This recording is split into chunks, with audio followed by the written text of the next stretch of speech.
este espacio para el debate, a todos y todas vosotras por estar esta tarde aquí y, por supuesto, a Leire y a Yaiza, a Leire Vergara y a Yaiza Hernández Velázquez por estar también hoy aquí y por haber compartido conmigo en las últimas semanas pues una cadena de mensajes y visiones acerca de la década en que esta rótula de Pedro G. Romero nos adentra mediante ese mantra del acuérdate, ¿no? De lo que esta segunda mesa, titulada Hacia nuevas formas de crítica institucional, pretende acordarse, es de ese periodo situado entre los años 2000 y 2010, una década en la que, en palabras de Simon Sheikh, comienza a producirse un desplazamiento de la llamada crítica institucional, no solo en el tiempo histórico, sino también en términos de los sujetos que la dirigen y ejercen, deslizándose del exterior al interior. Dirá Walter Benjamin que la mayor parte de los recuerdos que indagamos se presentan ante nosotros como rostros. Y es aquí donde todos esos nombres propios de la rótula, digamos que desenmascaran el histórico interés de Pedro por Benjamin. Benjamin, que también dirá que en un apunte acerca del contraste entre la memoria y el recuerdo, que la función de la memoria consiste en proteger las impresiones. El recuerdo mira a su disolución, la memoria es conservadora esencialmente y el recuerdo, en cambio, es destructivo.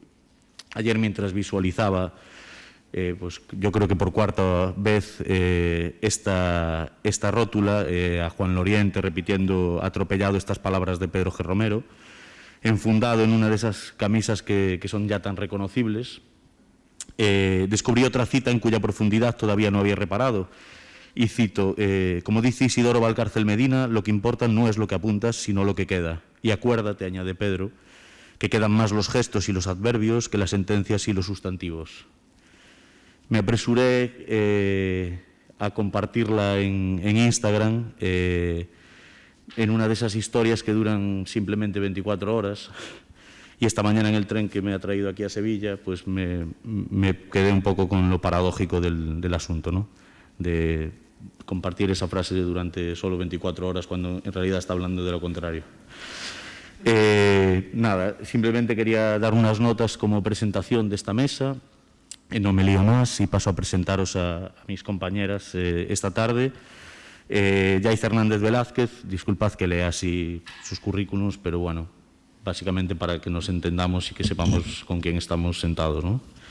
Yaiza Hernández Velázquez es investigadora y profesora universitaria. Desde 2019 forma parte del Departamento de Visual Culture de la Goldsmiths University of London. Antes de ello fue profesora en el Departamento de Bellas Artes de Central St. Martin's de University of the Arts London, donde dirigía el máster de investigación en estudios expositivos. Con anterioridad ha trabajado como jefa de programas públicos en el Museo de Arte Contemporáneo de Barcelona, directora de CENDEAC en Murcia y comisaria del Centro Atlántico de Arte Moderno en Las Palmas de Gran Canaria. Además, posee una extensa trayectoria como traductora y editora. Leire Vergara, comisaria independiente y miembro de Bulegoa, ha comisariado numerosos ciclos de exposiciones como las imágenes recurrentes sobre las condiciones materiales de su retorno con Pablo Martínez en el MACBA, en Barcelona en 2017, o la pantalla negra o blanca, el poder de ver imágenes juntos en el Centro de Arte 2 de Mayo, en Madrid, en 2016. De 2005 a 2009 trabajó como comisaria jefe en Sala Recalde y de 2002 a 2005 como codirectora de DAE, con Pello Aguirre.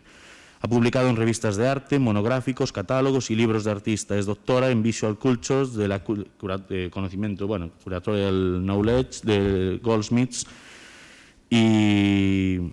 Bueno, abriendo esta segunda mesa bajo el título de Hacia nuevas formas de crítica institucional, comenzará hablando Leire, en una ponencia que ha titulado Adentro afuera sobre las nuevas formas de crítica institucional en la primera década de los 2000, un discurso que Leire ubica en su contexto más próximo, en el vasco, y en un periodo en que ella, digamos, iniciaba su labor profesional, primero dentro y después fuera de la institución.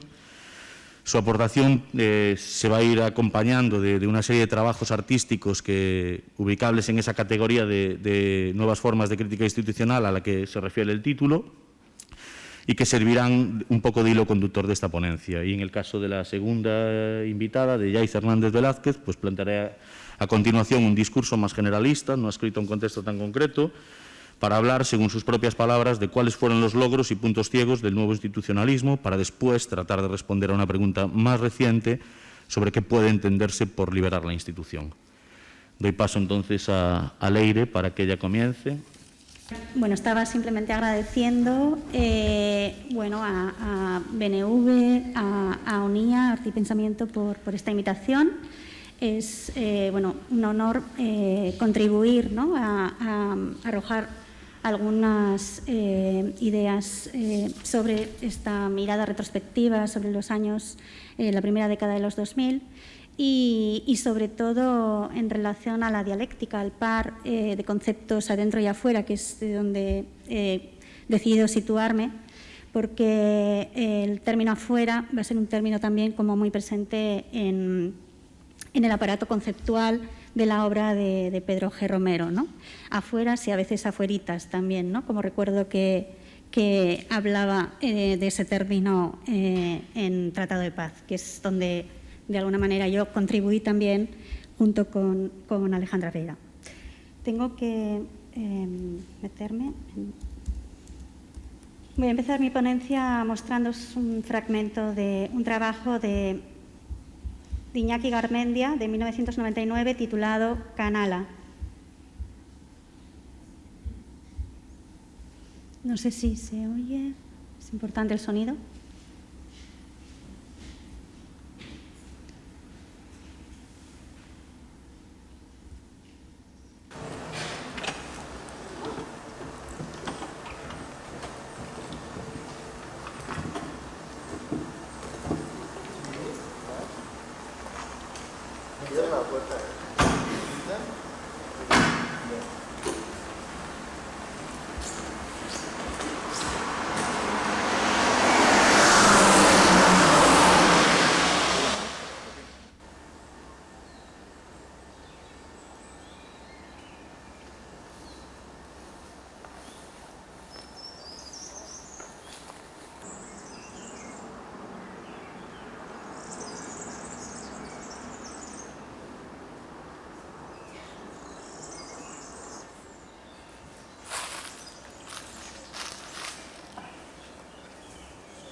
¿No se ve más para abajo? La nueva ropa es la derecha,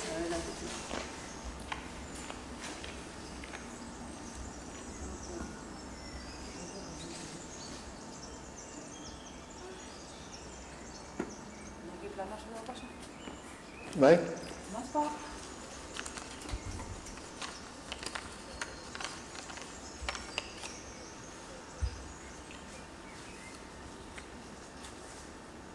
Cadenas, hau ikusi dugu ala?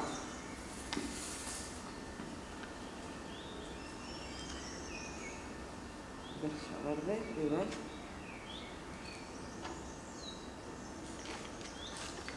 Esto...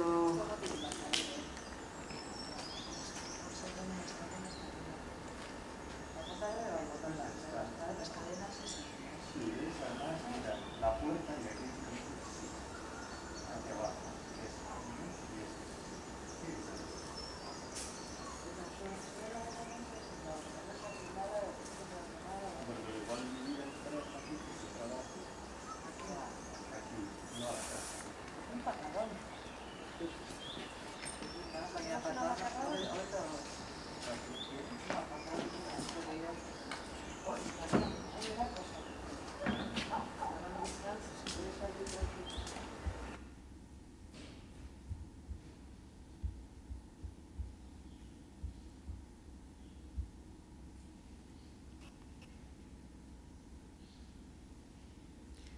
Afuera. Un grupo de jóvenes sale de un coche blanco con matrícula de Madrid. Se ponen las capuchas de sus chubasqueros. Parece que va a llover. El cambio de plano es inmediato y nos sitúa directamente en el jardín de una propiedad privada. El grupo repasa las notas escritas en papel y de una manera no planificada el euskera se mezcla con el castellano. El inglés se ha colado en los créditos al inicio del vídeo. Us versus them. Nosotros, mayúscula, versus ellos, mayúscula. Trying to get in, chalet 1 and 2. Intentando entrar, chalet 1 y 2. Circa 1999, a vídeo by Iñaki Garmendia. La cámara se hace evidente con zooms rápidos sobre el grupo que trata de penetrar el chalet 1, por el portón o las ventanas. Miran a cámara y preguntan, ¿tienes un boli? Iñaki responde, no. El inmueble en decadencia no se muestra en su totalidad. La cámara, desde un extremo alejado, cierra el encuadre que marca los posibles puntos de acceso. Una plataforma alzada en un lateral define la zona de entrada. Es ahí donde se quedan la mayoría del tiempo. Algunos elementos estructuran el encuadre. Contraventanas verde oscuro sobre muros blancos y pocos ornamentos. La parte por el todo. Un chalet vasco de estilo racionalista. Un pastiche proyectado desde principios de los años 20 como arquetipo de la clase burguesa. El jardín está descuidado, pero la casa bien cerrada. Nosotros versus ellos. Nosotros en escena, ellos fuera de esta.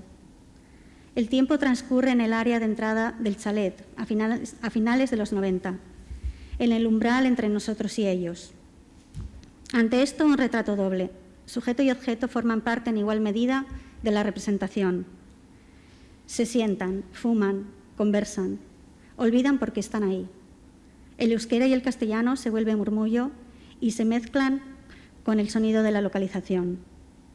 La imagen se emborrona cuando interrumpe de nuevo la voz detrás de la cámara. Tienen que seguir intentando entrar. Vuelve a llover y se van. Adentro versus afuera. Este trabajo de Garmendia nos sitúa en el umbral de los años 2000. El vídeo nos ofrece la oportunidad de habitar temporalmente ese momento, invitándonos a quedarnos junto a Iñaki y el grupo en el quicio entre dos apuestos, adentro versus afuera.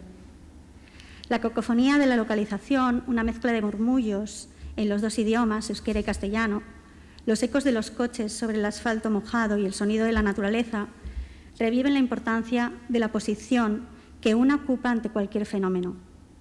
En esta ocasión, el que nos convoca hoy, la posición desde donde generar una mirada retrospectiva, aunque inevitablemente parcial, sobre lo acontecido en arte en aquella década, que nos ayude a pensar las transformaciones que sufren las nociones de institución y crítica.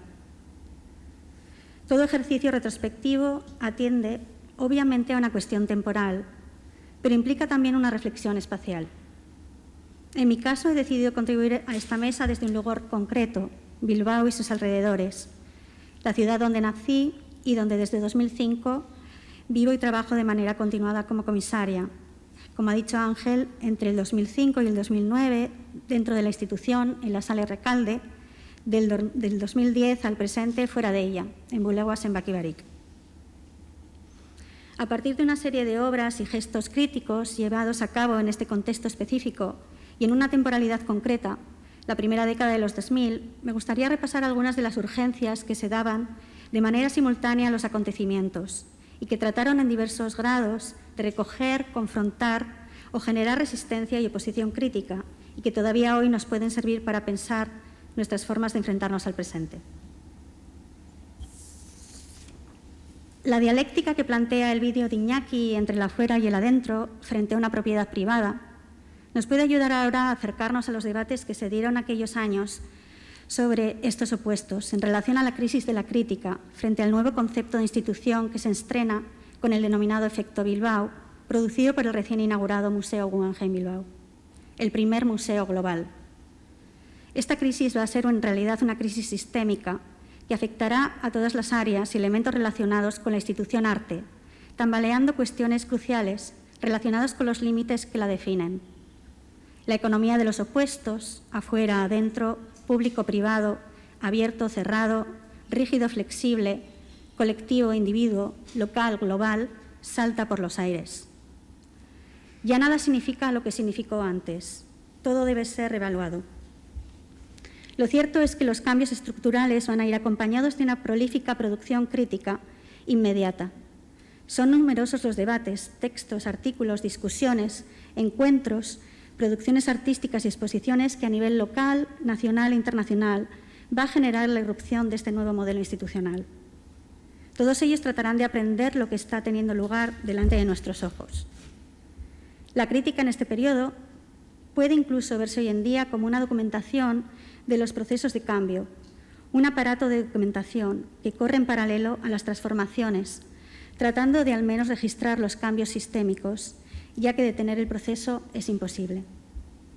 Sin embargo, la dificultad que genera la proximidad, el error implícito en la imposibilidad de un distanciamiento necesario, nos facilita ver también hoy en día los desaciertos, los errores de cálculo, las ingenuidades, la rápida cooptación de todo intento de resistencia. En este sentido, quizás sea más interesante fijarnos en los cambios de paradigma, en el pensamiento y la posibilidad crítica, el estrechamiento progresivo de su espacio de influencia, que se va a ver directamente afectado por el nuevo modelo institucional que se estrena e implanta en Bilbao y desde allí se reproduce en cualquier otro lugar del mundo. Dentro de esta dinámica de expansión podemos situar el aterrizaje forzoso de la VIAX en Sevilla, impulsada por la Galería Juana de Izpuru, inaugurada en octubre de 2004, y que desde la primera edición fue confrontada por la PRPC, Plataforma de Reflexión sobre Políticas Culturales, impulsada por BNV, Mar Villespesa, Inmaculada Salinas, Isaías Griñolo, Cenos 98, Pedro G. Romero, entre muchos otros. Juan Loriente nos recuerda en el vídeo la rótula Esta lucha y también cómo la PRPC consigue frenar la VIAX, pero sin embargo queda malherida al entrar en el régimen expositivo a través del proyecto El Principio Potosí, producido por el Museo Reina Sofía y la Haus de Cultura en de Welt. Herida pero dormida, dice Pedro, a través de Juan. Quizás podamos hablar de esto en el debate. Pero siguiendo con mi argumento, más allá de atender a las características del modelo institucional expansionista que irrumpe en Bilbao, quizás sea más interesante repasar las críticas que emergen directamente sobre el terreno de manera inmediata. La forma en la que éstas nos hacen ver de dónde surge la idea de museo en la sociedad occidental, su vinculación histórica con la idea de gobernanza y su impacto a través del tiempo en nuestra forma de entender la institución incluso hoy en día. Atender a aquellos gestos de réplica, de confrontación, de resistencia, de ambigüedad o incluso de absoluta ingenuidad nos puede ayudar a pensar la forma en la que la crítica debe seguir avanzando hoy en día. Lo cierto es que nunca antes la institución va a tomar una mayor conciencia de sí misma.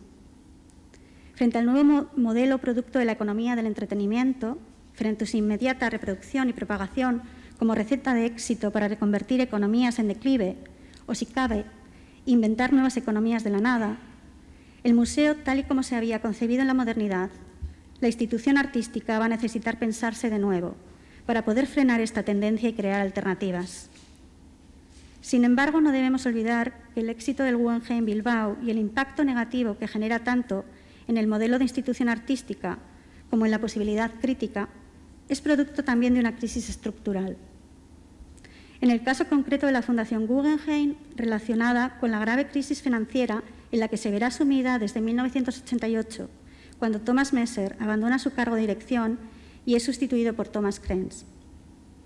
En el caso de la institución museo, relacionada con el arrastre de lo que María Guas y Joseba Zulaika apuntan en el libro que recoge el simposio Aprendiendo del Guggenheim Bilbao, celebrado en el Nevada Museum of Art de Reno en 2004, como un síntoma de osificación cultural.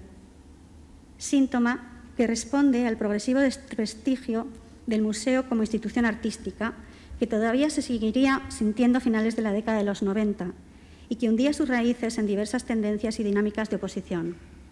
En primer lugar, según Guas y Zulaika, relacionadas con la comparación que formulara Adorno en su ensayo Museo Valéry Prost de 1953 entre museo y mausoleo, y la consideración de los museos como sepulcros familiares para las obras de arte que no harían sino neutralizar la propia cultura. En segundo lugar, con el legado crítico de las primeras reacciones artísticas frente al cubo blanco en la década de los 60, acompañadas por la emergente contracultura que se hace más evidente a finales de esa misma década. Por último, en el caso de Bilbao, relacionada con su propia desesperación. Tras el cierre de Altos Hornos, los astilleros de Euskalduna, la progresiva desaparición de la industria siderúrgica y minera, la consecuente degradación de su zona portuaria, el terrorismo. ¿Adentro o afuera? En 1998, Alan Sekula visita Bilbao y toma una serie de fotografías del Museo Guggenheim y de su emplazamiento, que más tarde formará parte de varios cuerpos de trabajo en los que se encuentra en ese momento inmerso. Entre estos, Titanic Way, La estela del Titanic, una serie de exposiciones y un libro realizado entre 2001 y 2003, y las películas The Lottery of the Sea, La Lotería del Mar, finalizada en el 2006, y su última película The Forgotten Space, El Espacio Olvidado, terminada en 2010. Ambas películas, en el proceso de su larga realización, incluyen segmentos de la arquitectura del Museo Guggenheim Bilbao, que extrae de dicha serie fotográfica. Las imágenes de Sekula del museo y el lugar que ocupa, lo que fuera la lengua portuaria que llegaba al corazón de la ciudad de Bilbao, van a circular en el sistema del arte de manera contraria al modo en el que las prácticas posconceptuales se presentan en ese momento. Es decir, a través de la estética de la imagen única, fotografías ampliadas, impresiones en color de una sola copia que comúnmente habitaban las salas de los grandes museos y las páginas de los catálogos que las acompañaban. Sekula rechaza las demandas formales del aparato expositivo de ese momento para ocupar un nuevo espacio, lo que él va a llamar el contra o el antiperiodismo, fotoperiodismo. Una forma que inventa dejando atrás incluso la posibilidad del archivo para recuperar el género del documento que en la década de los 80 caerá en desprestigio. Sus obras son también construcciones de texto, imagen y, como apunta Benjamin Bucklock, parecen comprometidas con el reconocimiento del confinamiento institucional y archivístico de la fotografía. La forma dispersa de su diseminación, la disociación incluso entre imagen y texto, ya que no siempre se presentan de manera simultánea, parecen denotar una resistencia en el proceso, como si el trabajo, sugiere de nuevo Bucklock, se refugiara de los peligros potenciales de su valor expositivo, es decir, y añado ahora, de la cooptación de su crítica. Para Sekula, la cuestión clave en ese momento, frente al objetivo de los conceptualismos originales de finales de los 60 y 70, es decir, el de desafiar la división del trabajo del artista frente al crítico, es justamente de dilucidar si la intención crítica de la obra debe moverse en espiral, como él explica, hacia el sistema artístico o hacia el mundo. En otras palabras, hacia adentro de la institución arte o hacia afuera de esta, apuntando a la realidad social donde se inserta. Las imágenes que Sekula produce en ese momento navegan el espacio del sistema arte a través de prensa especializada o diaria. En el caso de las imágenes del Guggenheim Bilbao, también a través de su diseminación e incorporación como partículas de varios cuerpos de trabajo. Quizás sea por esto que mi memoria de estas imágenes sea difusa. Me resulta imposible recordar la primera vez que supe de su existencia. Tampoco soy capaz de rememorar los detalles de las imágenes impresas en prensa especializada a las que tuve acceso. Quizás esto se deba a que en realidad no fueron exactamente las mismas que vemos ahora proyectadas. Las imágenes que recuerdo vagamente muestran un Guggenheim desde el lado opuesto. En realidad estarían tomadas desde la orilla izquierda de la ría. Intento reproducir el sábado pasado mi recuerdo de la imagen. Sería algo así. O así. Aunque no me convencen ninguna de las dos. La perspectiva era mucho más abierta. Estaba tomada como desde arriba. En vez de mostrar la ciudad al fondo, deberíamos ver sus límites. El barrio de Matiko Ciudad Jardín, que podemos ver en la imagen ahora. Una urbanización de chalets construida en 1922 por el arquitecto Pedro Izpizua en el marco de la legislación de las casas baratas, impulsadas durante la dictadura de Primo de Rivera. Un programa que facilitaba a la clase media la construcción de vivienda, tratando así de dar solución en parte al grave problema habitacional que sufría la ciudad desde el siglo XIX, debido a las fuertes olas de inmigración causadas por la industrialización minera y siderúrgica, pero creando al mismo tiempo división y debilitamiento en la toma de conciencia dentro de la propia clase trabajadora. También en esas imágenes, en las de Sekula, veríamos Uribarri y el Monte Archanda. El museo, según mi memoria, parecía de mayor tamaño que la propia ciudad. Pero centrémonos en las que Secula tomó a finales de los 90 y que tenemos ahora aquí proyectadas. En la imagen de la izquierda, el museo parece igualmente demasiado grande, encajonado en la desmantelada zona portuaria. La superficie lisa y cegadora de su fachada se ofrece como un prisma de infinidad de caras, donde es imposible extraer ninguna imagen en su reflejo. La reluciente trama de titanio absorbe la mirada, pero no nos devuelve nada más que luz quemada. Secula captura dicha luminosidad perturbadora en el marco de una serie de preguntas relacionadas con cuestiones sobre gobernabilidad y soberanía democrática. En el artículo que el artista publica en la revista October en la primavera de 2003, confronta la inofensiva y mercantilizada economía visual de la que se sirve el poder político y mediático para pacificar el desembarco del museo en las ruinas de los astilleros. Recordemos que en febrero de ese mismo año, durante la crisis del Prestige, también publicaba Marea Negra, fragmentos para una ópera en el suplemento Culturas del periódico La Vanguardia, invitado por Carles Guerra. El artista propone sustituir la imagen que Gehry ofrece en bandeja como señuelo de dicha transacción visual, la de la carpa viva nadando en la bañera de la casa de su abuela, e incluso la que la prensa replica incesantemente, la de un buque varado en la orilla de la ría. Secula la sustituye por otra imagen dialéctica, la imagen de un bombardero B-52. El artista justifica esta sustitución, la del pez, la del barco, por la del bombardero de largo alcance, en relación al uso del titanio en la fachada del museo y en la industria aeronáutica. La realidad de la producción aeronáutica y la guerra como temática están presentes en la obra de Secula desde que fotografiara en 1972 el final de jornada de la fábrica de ingeniería aeroespacial General Dynamics en Santiago, California.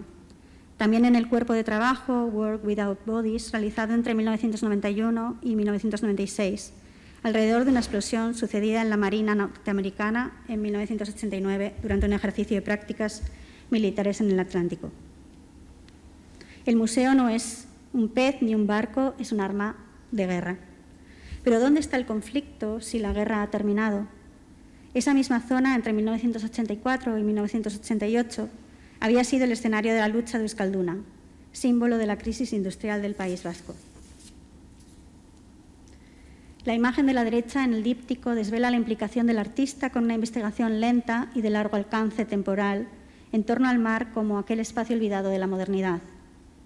Sobre la explanada portuaria, aún sin regenerar en la imagen, se aprecia en el lado derecho, se perciben vagamente los volúmenes de los contenedores marítimos.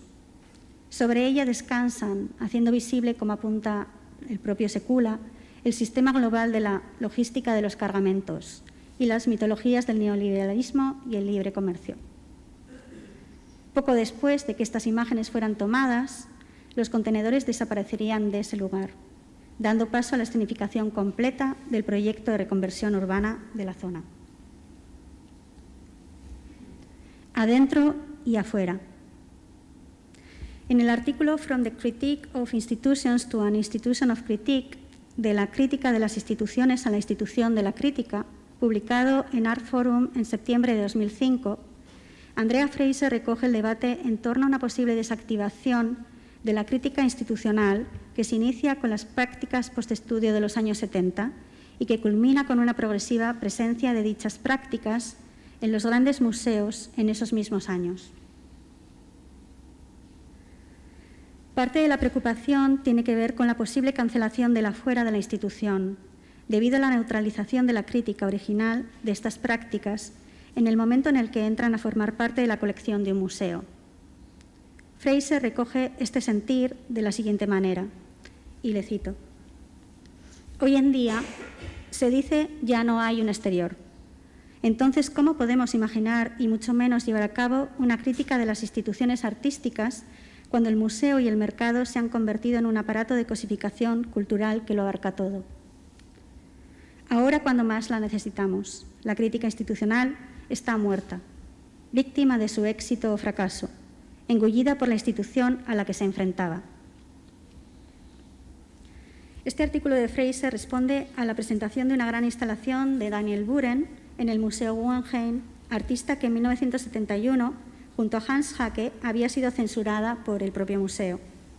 O mejor dicho, y como Fraser matiza, sus obras habían sido retiradas del museo por los propios artistas, por Buren y por Haacke. También cabe recordar que va a ser en 2006 cuando Buren gane el proyecto de intervención artística en el Puente de la Salve de Bilbao, mediante la votación de la Comisión de Selección de los Artistas Participantes en el concurso y también la de los visitantes del museo, ya que las maquetas de las propuestas se exhibían en una de las salas, ofreciendo a los visitantes la oportunidad de seleccionar la que más les gustara.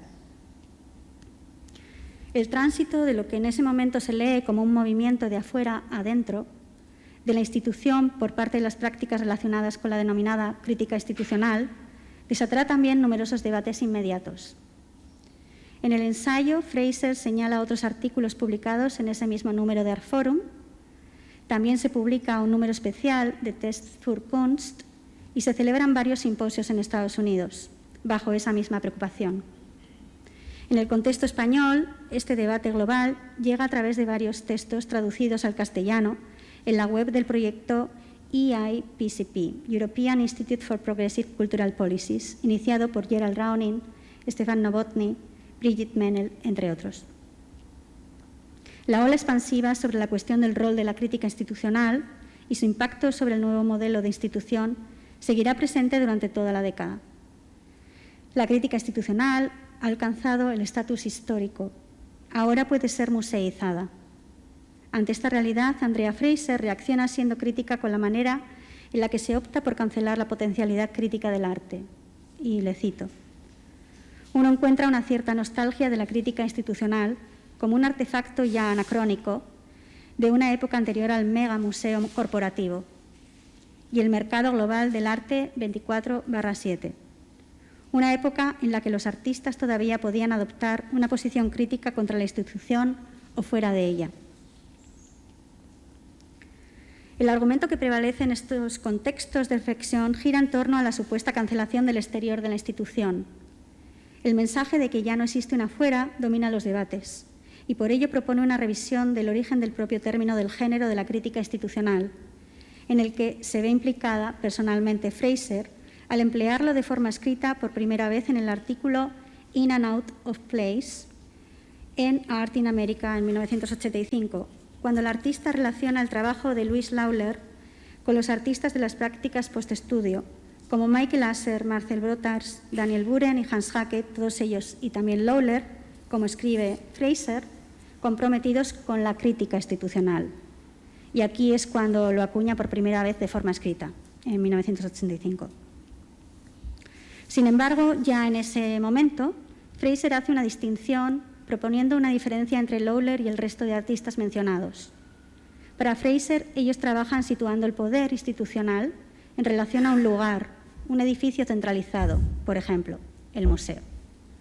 Mientras que ella, Lawler, sitúa el poder en un conjunto sistematizado de procedimientos de presentación que nombran, sitúan y centralizan. Así lo expresa Fraser en su texto. Lo voy a repetir. Un conjunto sistematizado de procedimientos de presentación que nombran, sitúan y centralizan. Lawler está interesada en hacer evidente los procedimientos de presentación de la institución artística, sus mecanismos de visibilización, de volver una cosa oculta en algo extremadamente visible. Para ello, propone, de ejemplo, en su artículo Fraser, la instalación de Lawler en Artist Space en 1978, donde coloca una pintura de un caballo de carreras prestada por la New York Racing Association en la parte alta de la pared que dividía dos estancias de la galería. El cuadro estaba acompañado por dos focos teatrales que, en vez de iluminarlo, apuntaban al espectador, cegando su mirada y proyectando por las noches las sombras de los cuerpos de los visitantes de la galería sobre la fachada del edificio del Citibank situado justo enfrente.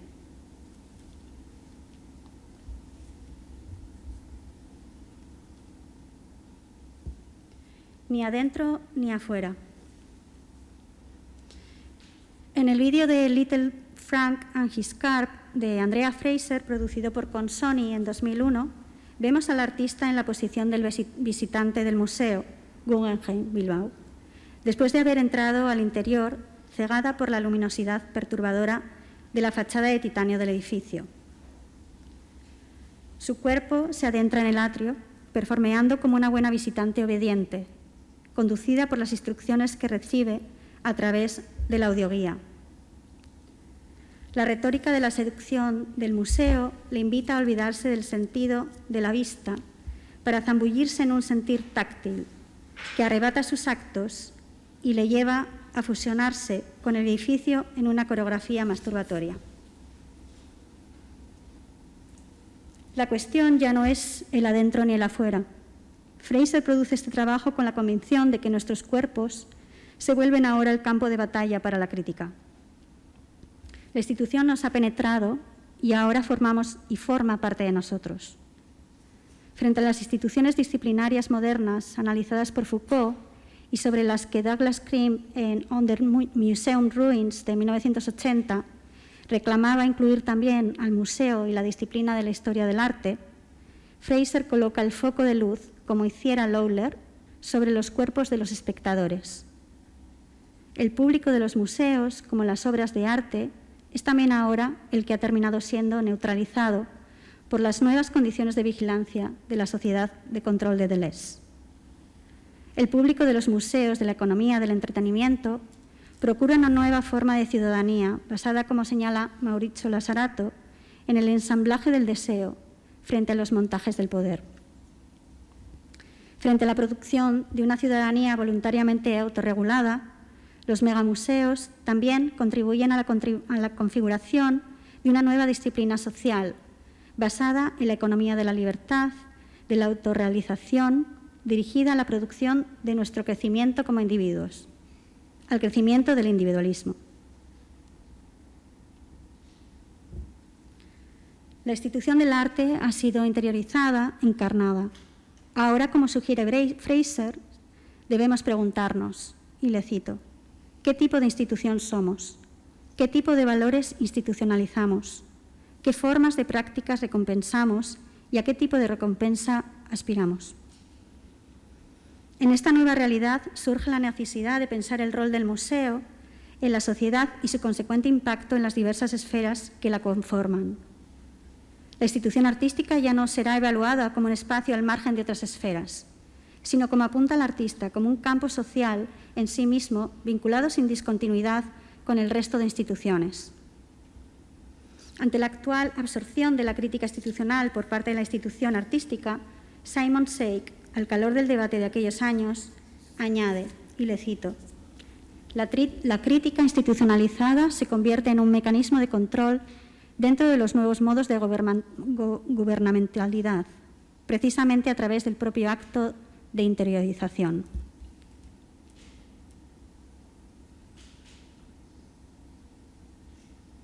Sheikh propone abrir el espectro y revisar el museo en relación a su capacidad de producción de esfera pública e incluso en su relación con la producción de los públicos, el público como audiencia.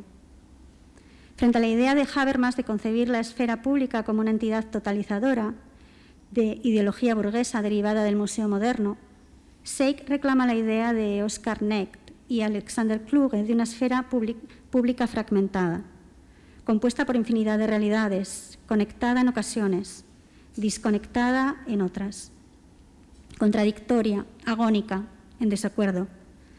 Frente a la idea de públicos, Sheikh propone el contrapúblico, donde diversas comunidades y prácticas colectivas suceden, no siempre de manera visible. Para él, la exposición debe ser también un mecanismo de articulación de estrategias contrapúblicas, a partir de las cuales propiciar articulación colectiva, producir y dar cabida a otros imaginarios. El marco de investigación donde surgen las ideas de Sheikh va a estar relacionado con la institución ya desaparecida NIFCA, Nordic Institute of Contemporary Art, que durante su existencia dedicó un importante esfuerzo a reflexionar sobre los cambios que se están dando en ese momento, en la primera década de los 2000, en torno a la institución. En esta ocasión, Sheikh, junto a la comisaria y teórica Nina Mottman, produce el proyecto de investigación An Art Institution as Production Unit, Concepts and Ways of Implementation, una institución artística como unidad de producción, conceptos y formas de aplicación. Entre las numerosas propuestas conceptuales, prácticas y estrategias artísticas señaladas para pensar los modos de confrontar las tendencias neoliberales del momento del megamuseo, me gustaría resaltar el concepto de opacidad que introducen a partir de una exposición colectiva que van a producir entre varias instituciones, en ese caso NIFCA de Helsinki, Secession en Viena, Index en Estocolmo, UKS en Oslo. Para ello quiero recordar el trabajo que está ahora en imagen de la artista danesa Kajsa Dahlberg, que presenta en ese marco y que se titula 20 Minutes Female Fist y fue realizado en 2006. El trabajo trata de la acción política cuando ésta se organiza fuera de las formas políticas convencionales. El vídeo consiste en una entrevista con una activista perteneciente a la comunidad feminista queer de Copenhague, activa en aquellos años, alrededor de 2005-2006. Filmada con la tapa del objetivo de la cámara sin retirar, la entrevistada describe el procedimiento a través del cual realizar una película porno dirigida exclusivamente para una audiencia lesbiana y comprometida con el activismo queer. Las condiciones de producción, pero también de distribución, basadas en un sistema de confianza, incluían la restricción de no ser mostrada a ningún espectador masculino. El vídeo muestra las características de este grupo, que forja su identidad desde la opacidad, incluso desde la negación a ser concebido a través de una serie de apelativos. La urgencia de formar una identidad colectiva a través de lo que no es, de lo que no se es, de lo que no se quiere ser, es justamente lo que le interesa a Dahlberg. Al final del trabajo se muestra una única escena filmada, una plaza pública en Copenhague. Esa es la única imagen. El resto de imágenes quedan ocultas. Su opacidad ayuda justamente a visibilizar la existencia de otras identidades, de otras formas colectivas, pero también la necesidad de otros imaginarios que ayuden a confrontar la idea vigente de lo que es lo público. En el momento presente, en el aquí y el ahora, cuando estamos siendo testigos de cómo las políticas de identidad se están incorporando a la esfera política y a las diversas esferas sociales e instituciones, entre ellas el museo, a través de estrategias de visibilización como las que se emplearan para incorporar y musealizar las prácticas artísticas vinculadas al género de la crítica institucional, el trabajo de Dahlberg resuena como vía de escape ante la fuerte luminosidad que promete la economía de la representación. ¿Puede ser la opacidad todavía hoy una opción para habilitar procesos colectivos y producir imaginarios disidentes? Adentro. El grupo sale de nuevo del coche. Se cuelan ahora en otro chalet vacío. Enseguida acceden al interior a través de los balcones y ventanas del primer piso. Una vez más, solo las partes. Fachadas de ladrillo con ángulos curvos, ventanas amplias, algunas de caprichosas formas circulares, madera oscura de Iroko e Elondo, improntas del avance del estilo a través del tiempo. Otra variante del catálogo vasco con reminiscencias de la arquitectura orgánica de mitad del siglo XX. Navegan el inmueble penetrando por los huecos.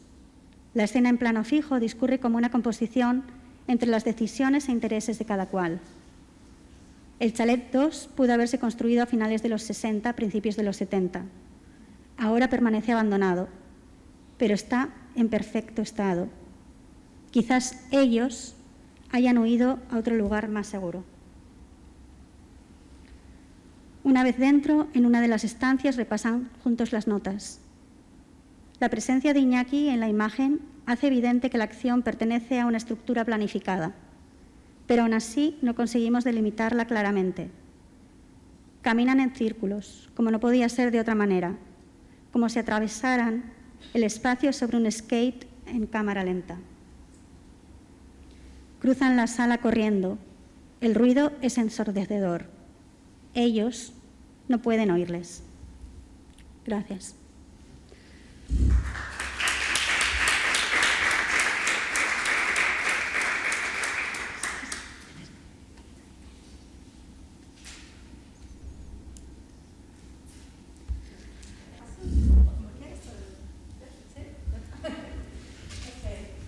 Millones de gracias. Millones de gracias, Leire, por este paper y un montón de gracias a ustedes también por haber venido, a Joaquín por haberme invitado, a Enrique por haberme traído incluso hoy del aeropuerto, además de organizar toda la logística. Me hace una ilusión enorme estar aquí, sinceramente. Esto es como un cliché decirlo, pero me hace una ilusión enorme porque BNV ha sido siempre, no sé si la más grande, la más poderosa o más institucionalizada incluso, pero desde luego la mejor en el sentido de la más consistente organización, yo creo, en este territorio que conozco, ¿no? Sinceramente, estoy hablando muy honestamente, creo que desde siempre, desde que tuve conciencia, desde que me empezaron a llegar los emails, la capacidad de estar generando actividad toda interesante, o sea, que no haya nada nunca que te llegue de BNV que digas que patata es esta, creo que tiene que reconocerse. Así que muchísimas gracias, porque ya te digo que me hace como muchísima ilusión pasar al archivo de cosas que están organizadas por BNV. Ok, yo tengo aquí un texto grande, pero creo también que estaría muy bien que habláramos, porque en realidad parte de lo que me nació pensar cuando me invitaron es la cierta como lo inapropiado del discurso de la crítica institucional en el sentido angloamericano, que es en el sentido en el que quizá lo he estudiado porque he estudiado en Gran Bretaña y continúo hasta cierto punto, aunque trato de hacer otra cosa, reproduciéndolo en la universidad en la que enseño, porque casi todos los textos disponibles son textos en inglés y que provienen, por tanto, de una esfera de influencia particular. Entonces, me gustaría que hubiera tiempo para hablar. Tengo un texto, pero creo que voy a ir entre improvisando y leyendo. Entonces, me quería hacer tres cosas. La primera era marcar esta cierta distancia o este cierto resquemor que tengo con esta tradición de la crítica institucional. Tú hablabas del texto, por ejemplo, de Andrea Fraser, que por otro lado es una giganta y es una persona absolutamente perspicaz, pero hay un momento en el texto del 2015, el texto desde la crítica institucional a la institución de la crítica, donde ella dice, claro, esto fue una frase que me inventé yo con Mark Dion y yo, o sea, con mis colegas del Whitney Independent Study Program, entre clase y clase, que nos daba clase, pues claro, Hal Foster y Mark Bucklock y toda esta peña, ¿no? Pues hay como una especie de línea genealógica directa de una generación de los grandes popes de la teorización del conceptual en Estados Unidos a esta segunda generación de gente de Estados Unidos que se ponen a pensar cómo criticar la institución. Y claro, el problema es que los problemas de las instituciones en Estados Unidos son francamente muy particulares, ¿no? Entonces, claro, frente a la pregunta que hace el seminario, ¿cómo nos movemos hacia una nueva crítica institucional? Creo que un primer paso es, digamos, cuestionar los términos del debate que hemos heredado.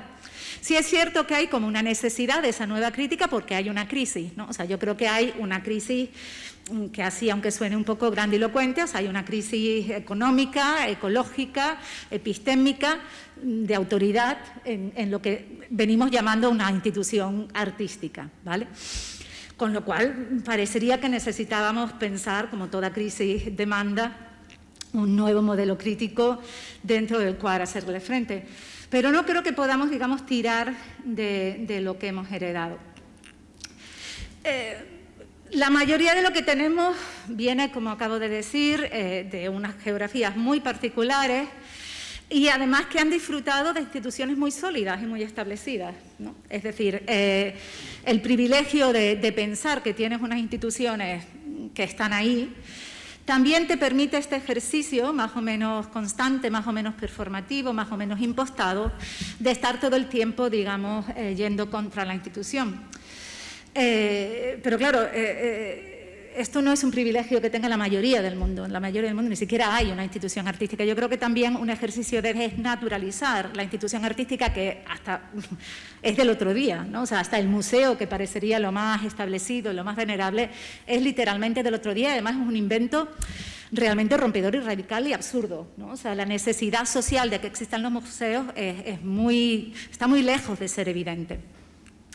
Entonces, esto por un lado, pero por otro lado también es que es el modelo del norte global, si queremos utilizar esta terminología, el que ha servido para no solamente, digamos, servir de medida, o sea, no es solamente el modelo frente al cual todas las demás instituciones deben medirse, sino que además hay instituciones que ni siquiera reconocemos, precisamente porque el modelo angloamericano, si queréis, o europeo en general, parece que es el único reconocible en cuanto que organización artística. Yo creo que esto también es como un deje o una deformación profesional que a lo mejor es urgente dejar de lado, porque si pensamos que el futuro colectivo que nos queda delante no es la Europa moderna, ¿vale? O sea, yo creo que esto es una realidad que estamos empezando a internalizar, ¿no? O sea, cuando hablamos del devenir negro del mundo, de la teoría desde el sur, o sea, toda esta idea de que realmente no estamos yendo hacia un mundo infinitamente perfectible y que solamente tenemos que ajustar un poquito los tornillos del capitalismo global para que todo el mundo, digamos, se eleve hacia una Europa moderna, sino lo más seguro es que justamente esta precariedad que ha sido, digamos, el orden permanente en la mayoría del mundo se esté extendiendo ahora hasta nuestra geografía. Yo creo que cualquier persona que se dedique ahora mismo a trabajar en cultura, sobre todo que se dedique ahora mismo a trabajar en cultura sin un sueldo estable de la institución, etcétera, etcétera, verá de una manera muy, digamos, cárnica y material que esto se está volviendo así, ¿no? Se vuelve casi una imposibilidad, o desde luego, por ejemplo, en el contexto en el que yo trabajo en Gran Bretaña, pues si vas a trabajar incluso en una institución como Tate o un gran museo, los sueldos son tan irrisorios que parece haber una presunción de que tienes como en casa a alguien que soporta tu trabajo, ¿no? Y esto también, pues, implica una cierta genderización, esto es una palabra que me estoy inventando, pero bueno, hay una cierta presunción del género de estas trabajadoras precarias que luego tienen a alguien que de verdad gana dinero porque con 25.000 libras no vive nadie en Londres, ¿no? Entonces, esto yo creo que nos fuerza, digamos, a dejar de pensar cómo defender o cómo recuperar o cómo incluso asaltar y poseer las instituciones estas que han marcado el modelo de lo que nosotros pensamos que es una institución artística y tratar de reconocer, aunque sea, otras formas institucionales, quizá no tan reconocibles, pero posiblemente con más futuro, ¿vale? Otra cosa que me pasa con el debate o con el discurso de la crítica institucional es que pues no lo entiendo, o sea, no entiendo la mitad de las cosas que leo, como me sucede en general con muchos textos de comisarios, porque tiene una cierta afección por la vaguedad y por la ambigüedad. Pero institución artística en sí juega, creo, y juega a veces de una manera que no sé si es del todo honesta con esta vaguedad. Institución artística no se refiere o sea, parece que se refiere a todas las instituciones en general, pero a ninguna en particular.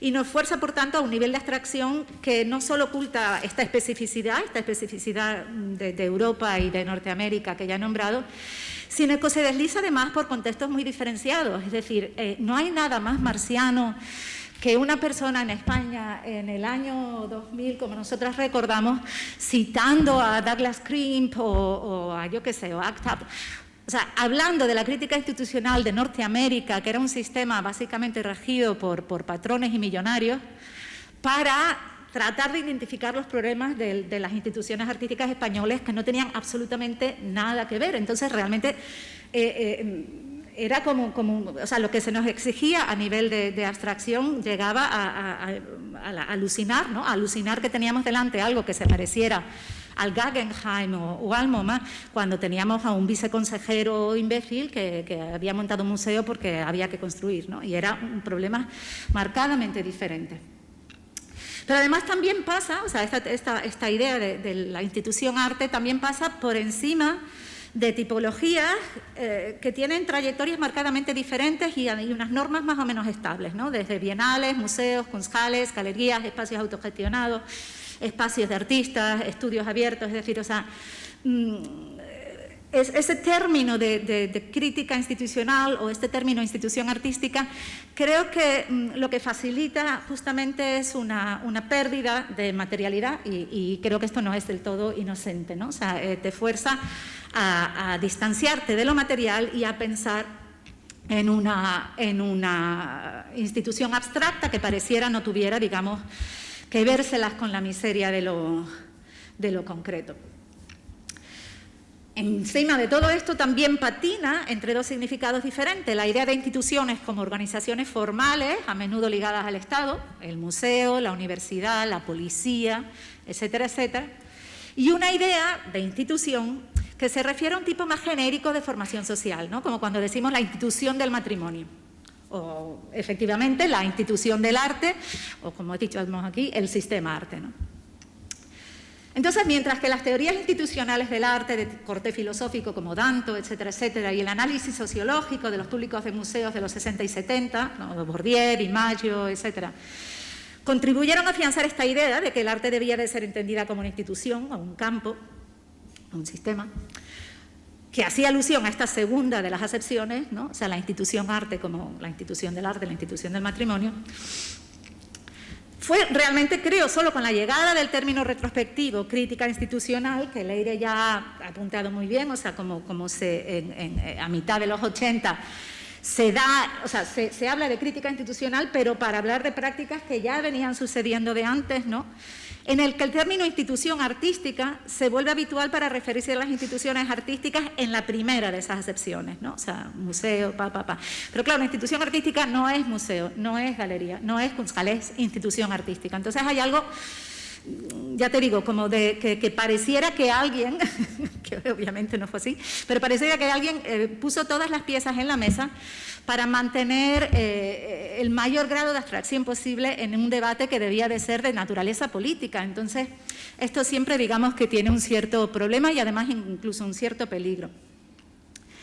Lo que sí que pienso además es que el término ha resultado bastante conveniente, es decir, o sea, que nos ha servido a veces porque nos parece ofrecer un objetivo móvil, ¿no? O sea, no sabemos muy bien cuando hacemos crítica institucional exactamente qué es lo que estamos haciendo. Entonces, a medida que el museo o la galería del arte se fue convirtiendo no solo en el objeto de la crítica, como podría ser el caso en la así llamada primera ola de crítica institucional, y aquí hago un apunte solo también para decir que incluso estas olas, que algunos habrán escuchado hablar de la crítica institucional, primera ola en los 60-70, segunda ola y tercera ola en la que supuestamente entré en el museo, es una genealogía que también solamente tiene sentido si en lo único que te fijas es en Estados Unidos, ¿no? Con lo cual también creo que es importante que por lo menos las pongamos entre comillas. Pero bueno, si asumimos que el museo y la galería, es decir, la institución arte en ese sentido, deja de ser el objetivo de la crítica y en algún momento se vuelve un aliado de los artistas supuestamente críticos, esta ambigüedad del término permite hacernos pensar que la institución artística se vuelve un lugar privilegiado desde el cual ejercer la crítica a otro tipo o a cualquier otro tipo de instituciones, o sea, la crítica institucional desde adentro hacia afuera, que diría Leire, o esta cita de Sekula que no conocía, pero que me parece fantástica, ¿no? de la espiral hacia adentro y la espiral hacia afuera. Entonces, bueno, digamos que también esta es otra posible conveniencia de la crítica institucional. Ahora que el museo también es crítico, que la institución también es crítica, lo que hacemos es utilizarlo para que desde aquí todas esas otras instituciones que conforman el sistema social reciban su merecido ataque, etcétera, etcétera. Otra cosa, al hilo de esto que acabo de decir, que también me parece un tanto importante, por lo menos, desnaturalizar, no sé si estoy en desacuerdo, pero creo que por lo menos no quiero asumir acríticamente. Pero una de las contribuciones más importantes, creo, de la crítica institucional a nuestro entendimiento así cotidiano de cómo son las cosas, sobre todo en la segunda y la tercera ola, si asumimos esa genealogía, ha sido la representación de la relación entre artistas e institución como primaria. O sea, como que en realidad lo más importante, lo que tiene que definir la institución en sí es la relación con el artista o con los artistas, con las artistas. Esto históricamente es un poco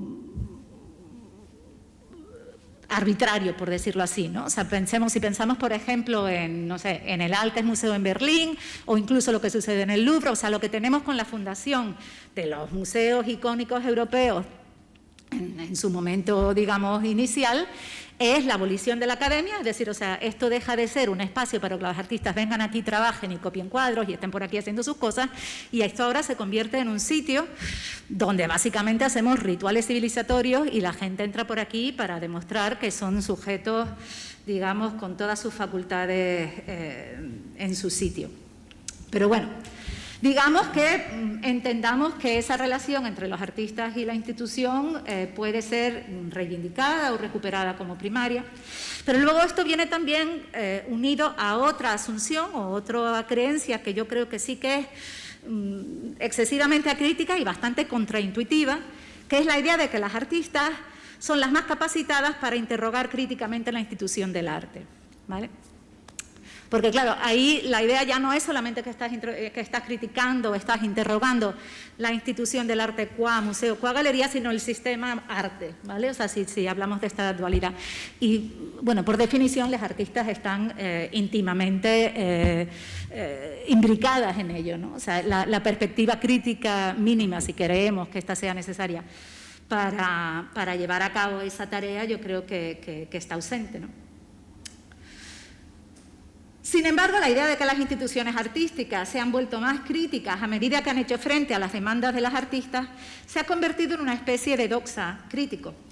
Pero siempre hubo una cierta ingenuidad, o podríamos decir una mala fe, a la hora de concebir cómo este entrismo de los artistas iba a funcionar en la práctica. Y cuando digo ingenuidad o mala fe, hablo de que jamás vemos que los artistas digan, bueno, pues ahora que ya estoy aquí y tomo la institución, lo que estoy haciendo es leyéndome la contabilidad de febrero para ver si podemos, no, quiero decir. Entonces siempre hay una especie de discurso que se repite, que la institución se vuelve más crítica, pero no sabemos muy bien exactamente esto en qué consiste. No voy a meterme por ahí mucho porque esto es un tema sobre el que ya he publicado en otros lados y alguien, si quiere, lo puede leer, pero creo que una de las maneras más evidentes, además, en la que al final los artistas acaban haciendo este entrismo en la institución, es mediante la figura del comisario o la comisaria, pero mayormente comisarios, habrá que decir también. O sea, el curator de Nueva Onda, como una especie de artista, bueno, de artista postconceptual, es decir, un artista que puede trabajar con la exposición como su método de trabajo, cosa que a mí me parece autoevidente, es decir, no, con esto no tengo ningún problema. Pero digamos que es la entrada de una nueva horneada de comisarios formados, además muchas veces como comisarios independientes en la institución, que se entiende como coincidiendo en el tiempo con este giro de la institución hacia una institución crítica en sí, hacia esta entrada de la crítica institucional al museo, galería, etcétera, etcétera, y por tanto a esta especie de capacidad inusitada que de repente adquieren los museos pues para decirnos cómo va a terminar el capitalismo o analizar el tráfico de petróleo en el Oriente Medio, cosa que me parece fantástico que hagan, pero digamos que la autoridad para hacerlo, digamos su idoneidad para hacer las sedes donde se discuten estas cosas, quizá tampoco tendría que pasar, digamos, como without master, ¿no? Creo que también esta digamos, artistización o curatorialización, ¿no? El colega que no me acuerdo cómo se llama, ¿cómo se llama? El museo judío ahora mismo ya cancelado por todo el mundo, curator que escribió la curatorialización del Jens Hoffmann. No. Jens Hoffmann habla de la curatorialización, la comisarialización de la crítica institucional. Pero digamos que yo querría sugerir que es mediante, o sea, la comisarialización o curatorialización de la crítica institucional no es otra cosa que, digamos, un medio por el cual la crítica institucional se artistiza también al tiempo que se institucionaliza.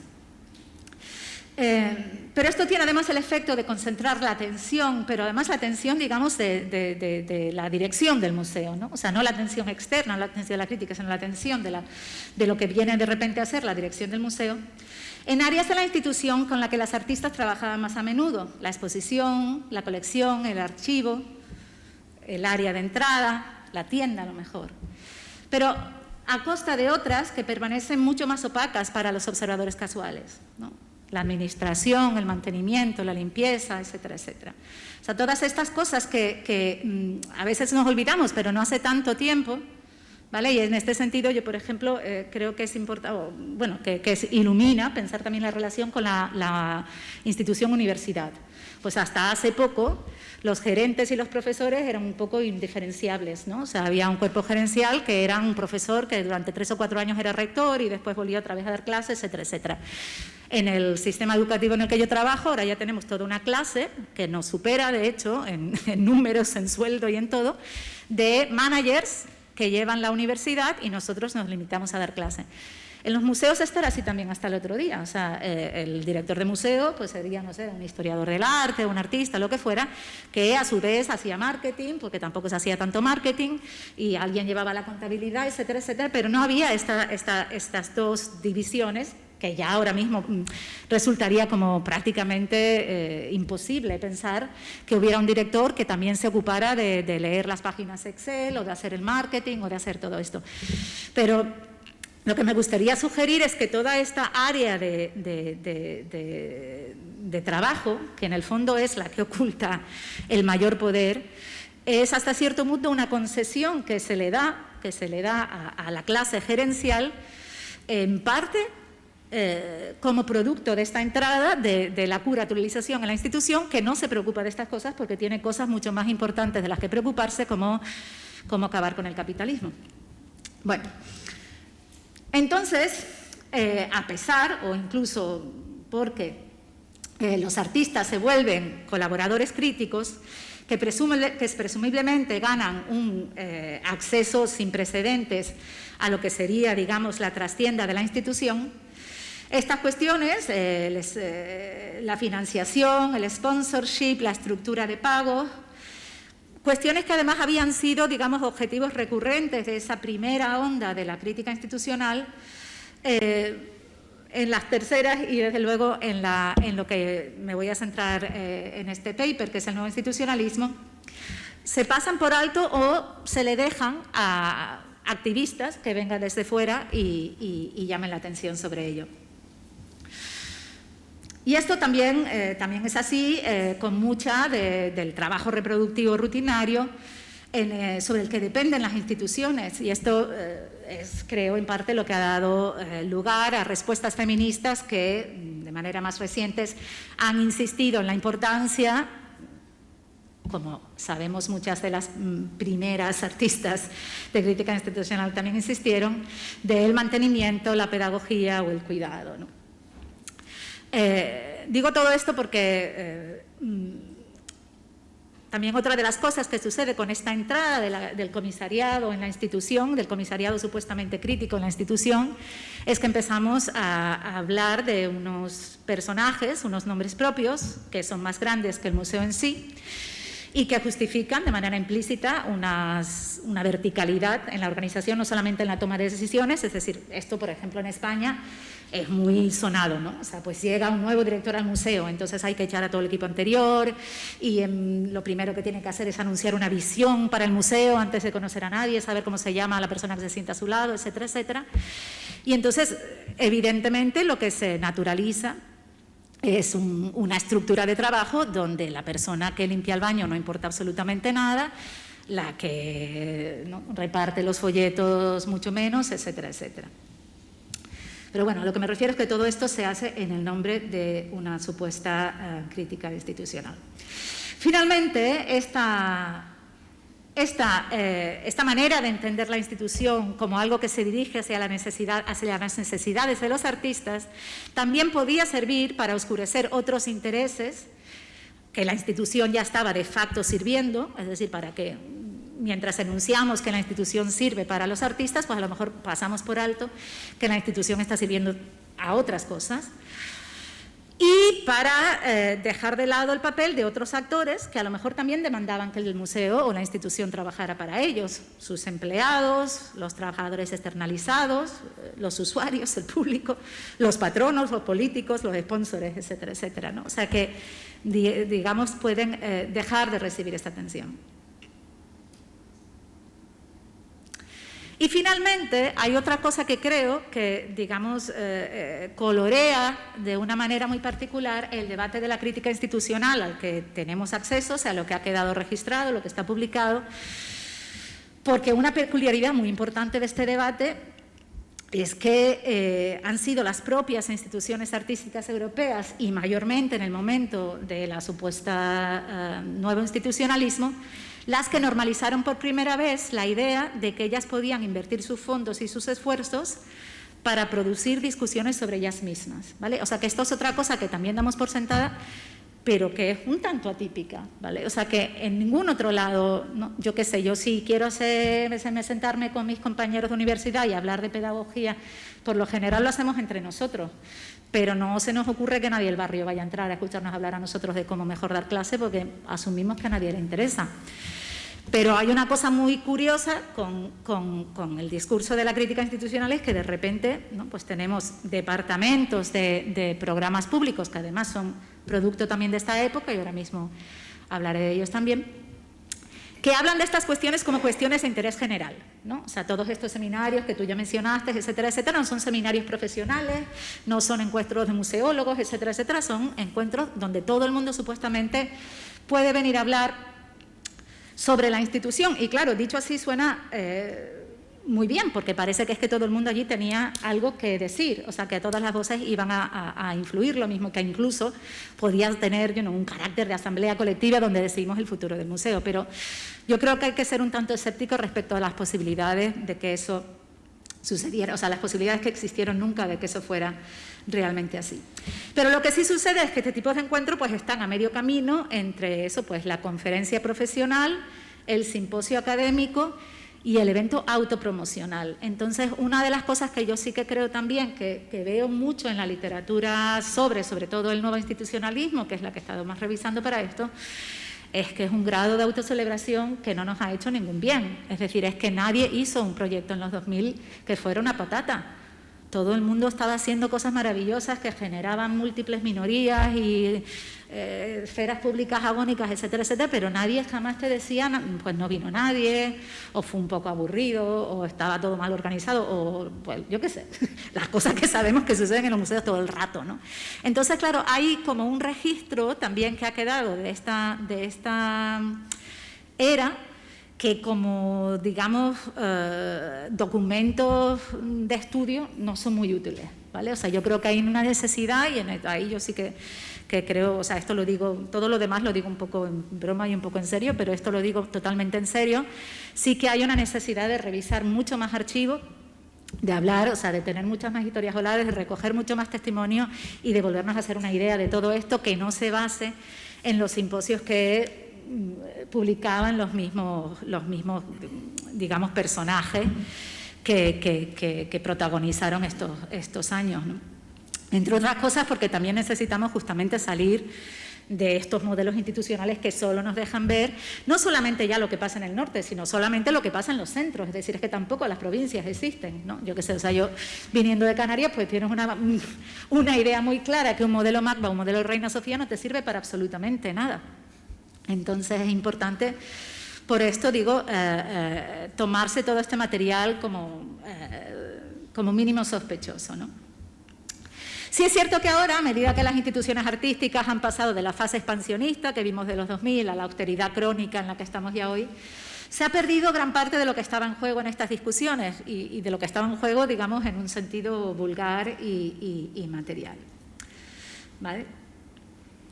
Entonces, bueno, querría solamente, como decía, un poco también por coger casi cronológicamente el momento que deja Leire muy bien situado y hablar, pues, esto de esa entrada, supuesta entrada, de la crítica institucional en las instituciones y en particular de un momento como de mucha autoconciencia, que en España en realidad quien único participó, eso sí, como miembro privilegiado de este grupo fue Manolo Borja y su MACBA, pero el momento del supuesto nuevo institucionalismo, ¿vale? O sea, la idea de que había una serie de instituciones fundamentalmente europeas que estaban transformando lo que la institución en sí podía ser, bebiendo de manera muy autoconsciente de la tradición de la crítica institucional.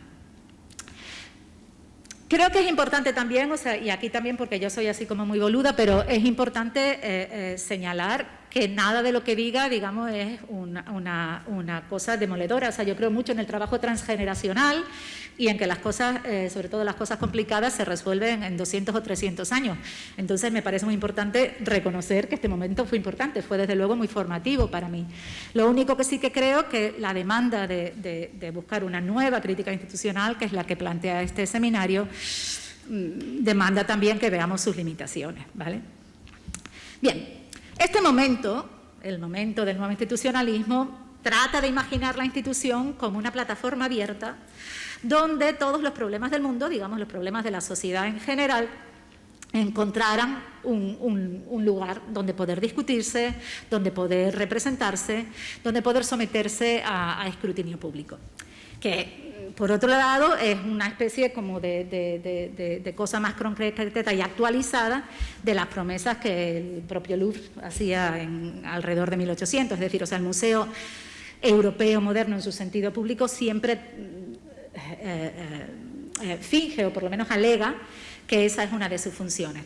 Pero está claro que en el momento de los 2000 hay un nuevo énfasis y con una política también diferente en esta idea de esfera pública y, como bien decía Leire, esfera pública que no necesariamente, o por lo menos explícitamente, no se imaginaba como habermasiana, sino quizá también como un momento de encuentro, de ficción agónica, etcétera, etcétera. También me parece muy como curioso encontrar todo ese vocabulario ahora, volviendo a estos textos, en un momento donde realmente la esfera pública estaba, comparado desde luego con el 2022, mínimamente fragmentada. Es decir, o sea, era un momento de un cierto, no voy a decir una paz social porque nunca la hubo, por supuesto, pero vamos, ese agonismo era bastante poca cosa respecto a lo que estamos viviendo hoy, ¿no?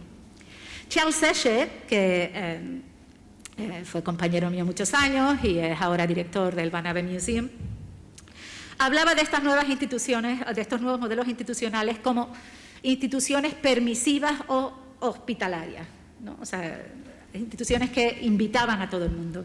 Gerald Rowling sugería instituciones progresivas y con la Universidad Nómada, que también participa sobre todo a través del ISCPC, como tú dices, habla de instituciones monstruo, ¿vale? También a mí me hace mucha gracia que instituciones monstruo, al final, cuando Gerald Rowling y la Nómada hablan de institución monstruo, hablan de los acuerdos que se traía el Reina con los movimientos sociales. Cosa que, bueno, una vez que la explicas así queda un poquito más pederasta que lo de la institución monstruo, que queda como más delesiano y glamuroso. Pero bueno, en fin. Lo cierto es que el término que al final acaba permaneciendo e integrándose en el discurso crítico es nuevo institucionalismo, que para mí también es bastante curioso porque el nuevo institucionalismo ya era un término, o sea, este término lo acuña un libro que sale en el año 2003 y lo publica una relativamente desconocida institución que supuestamente se dedicaba a promover el arte noruego en el exterior, que se llamaba OCA, Office for Contemporary Art. En aquel momento era Uta Meta-Bauer, que algunos de ustedes habrán escuchado hablar de ella, quien era su directora. Y sacan un libro, el primer libro de una serie de libros regulares que sacan justamente para dar visibilidad a los discursos que estaban influyendo su trabajo, que se llama Nuevo Institucionalismo.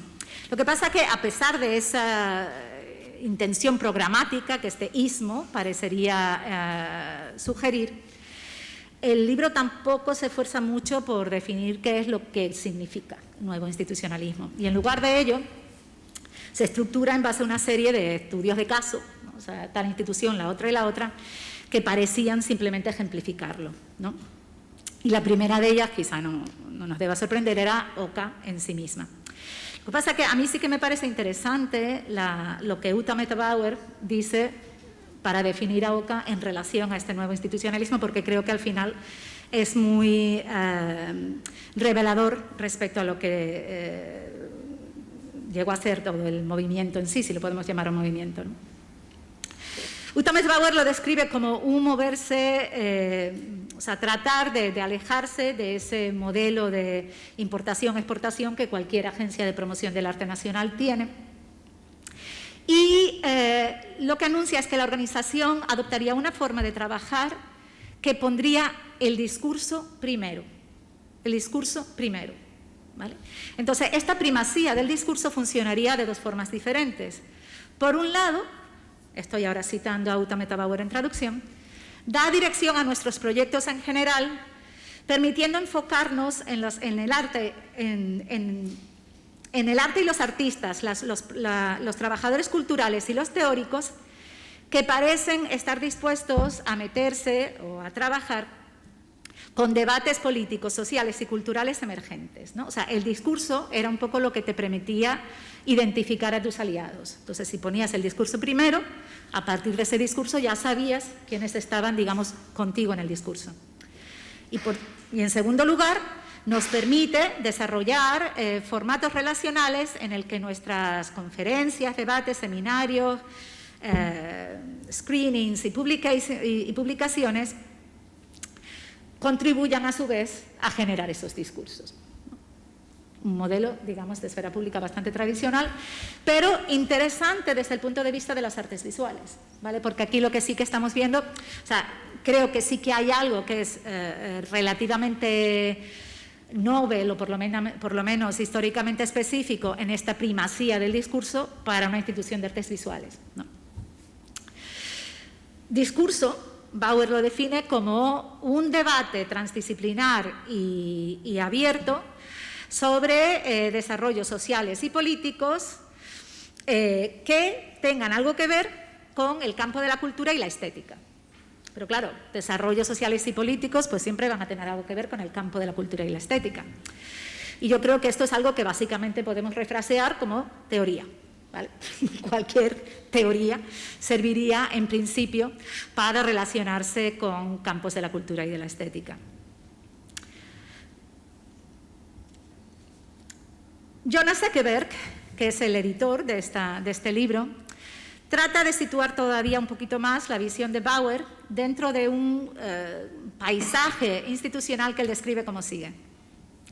La intención era presentar un puñado de instituciones noruegas e internacionales que estaban llevando a cabo cambios radicales en lo que se podía ver como un intento de redefinir la institución de arte contemporáneo. Instituciones que estaban dispuestas a abandonar cosas, no solo abandonar la obra de arte como algo que limitaba su discurso, como mero objeto, pero también todo el marco institucional que acompañaba esa idea. Un marco que el campo extendido del arte contemporáneo había heredado del modernismo. ¿Vale? Entonces, la idea era que a través de la teoría podías, digamos, hacer una institución que ya supiera responder o estar a la altura de unas prácticas artísticas que ya no, digamos, daban esa primacía al objeto arte como el único, digamos, como la unidad mínima de significado de cualquier encuentro artístico, ¿vale? Bien. En principio, digamos que situándote en el año 2003 esto podría tener, además, creo, bastante sentido. Lo que pasa es que sí que creo que hay, voy a ir un poquito más rápido porque no los quiero aburrir, pero creo que tenemos que considerar las consecuencias de esta primacía de la teoría, además teoría en general, es decir, o sea, aquí no estamos hablando de teoría del arte, sino teoría en general. ¿Y en qué consiste esta teoría en general? Quizá también es otra conversación que podemos tener entre todos. Las instituciones que él cita son el Museum en Malmö, entonces dirigido por Charles Sechet, el Palais de Tokio de París, dirigido entonces por Nicolas Bourriaud y Jérôme Sams, la Platform Garanti de Contemporary Art Center en Estambul, dirigido por Vasif Kortum, y el Bergen Kunsthal de Solveig Ovstebov. Y yo creo que es importante aquí la importancia de los nombres propios. Digamos, iteraciones más tardías de el nuevo institucionalismo, Manolo Borja llegaría no solamente a estar en la lista, sino a ser casi como el referente de la lista. Mi versión particular de esto tiene que ver con el mito de las agencias, en gran medida, que yo creo que ahí también, o sea, el importar teoría de otros lados puede tener un efecto, pues a veces esto, ¿no?, de la incompatibilidad de un diagnóstico para la situación en la que tú te encuentras, pero otras veces también yo creo que puede tener un efecto, digamos, interesante. Yo tengo un amigo que es museólogo y me dice que lo que más le gusta de que su trabajo se traduzca y que se lea en otros lados es que la gente se lo toma en serio. Cuando él escribe cosas, dice, los museos tienen que hacer esto, sabiendo que en Inglaterra nunca se va a hacer, pero en otro sitio pues la gente va y lo pone en marcha y algo sale, ¿no? Entonces, a mí, bueno, esto es un poquito un aside, pero sí que creo que hay algo que es el momento de las agencias y este agenciamiento, de hecho, de un museo nacional con movimientos sociales de corte político muy claro, que genera también un mito en el nuevo institucionalismo. Lo que pasa es que yo creo que ni el MACBA ni desde luego ninguna otra de las instituciones asociadas con el nuevo institucionalismo jamás llegan al extremo que supuso las agencias. Si alguien no sabe lo que son las agencias, después podemos hablar del tema, ¿no? Pero no querría irme por ahí. Pero bueno, esto de los nombres propios, como decía, ya lo mencioné antes, pero claro, inaugura una época del museo, del director de museo como comisario, fundamentalmente. Es decir, que no se tiene que preocupar con esas cosas que le quitan a uno el gusto por vivir, como hacer presupuestos, hablar con patrones, etcétera, etcétera, sino que por lo menos la arena donde se gana su prestigio es la arena del autor, que lleva a cabo proyectos experimentales, a menudo descritos en términos relativamente grandilocuentes, ¿no? Y este episodio, en realidad, ya te digo que se relaciona con un grupo relativamente estrecho de actores y, lo que es más importante, con un periodo temporal muy pequeño, digamos que con los últimos coletazos del estado del bienestar. Para España todo esto es todavía más grave porque era como un estado de bienestar que nos duró 5 minutos. Pero bueno.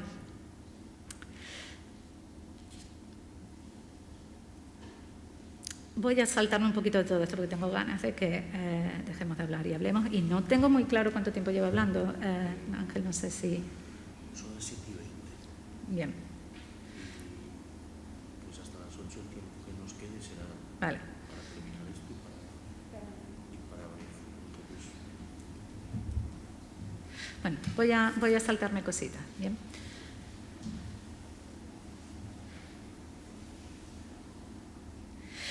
En las 3 o 4 páginas que me acabo de saltar, creo que digamos, la importancia para mí de esta adopción del discurso o de la teoría como, digamos, aquello que te permitía reconocer dónde estaban las cosas que te interesaban, porque un artista, digamos, interpelaba ese discurso o porque tú podías participar del discurso que ese artista generaba, artistas teóricos u otros. Es que una de las supuestas ambiciones del nuevo institucionalismo, que era de generar contra esferas públicas, contra públicos, múltiples minorías, esferas públicas agónicas, etcétera, etcétera, fracasa estrepitosamente. Es más, creo que todas las personas que, bueno, no sé si todas, pero creo que la mayoría de los actores que estuvieron implicados en este momento serían los primeros en aceptar que la idea, por ejemplo, de que la institución artística se convirtiera en algo así como un centro social, algo que decía literalmente Charles Sessions en su día, fue muy claramente una de las ideas que jamás llegó ni de lejos a cumplirse. En ese sentido, creo que el papel de la teoría como vehículo conductor, incluso como lenguaje de transmisión, tuvo bastante que hacer, en gran medida porque además es un uso de la teoría muy particular. El uso de la teoría en la esfera curatorial es, pues, una aplicación de la filosofía que no tiene que vérselas con la historia de la filosofía, en el sentido de que simplemente se puede dedicar a citar y a movilizar. Y esto siempre tiene como el peligro muy directo de acabar en algo muy pseudo-filosofía, si se quiere, o filosofía pop.